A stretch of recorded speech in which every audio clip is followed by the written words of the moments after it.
Narito na ang mga panggising na balita ngayong umaga. Pinoy, kumbinsidong walang masamang balak si Rico Puno sa pagpunta sa kondo ni yumaong Secretary Jesse Robredo. Mag-asawang plinansya umano ang mukha ng dati nilang kasambahay, tinangging naging malupit silang mga amo. Pero Miss Marzan, halos matahimik ng maungkat sa Senado na kinasuhan niya ng pananakit ang kanyang asawa. Pulis na umano'y nangotong sa anak ni NCRPO Chief Leonardo Espina, sinibak na sa pwesto. Tropical Storm Karen patuloy na lumalakas pero bagyo hindi pa rin inaasahang magla-landfall sa bansa.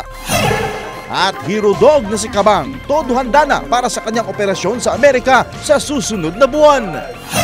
Yan at iba pang balita mamaya sa Good Morning Club.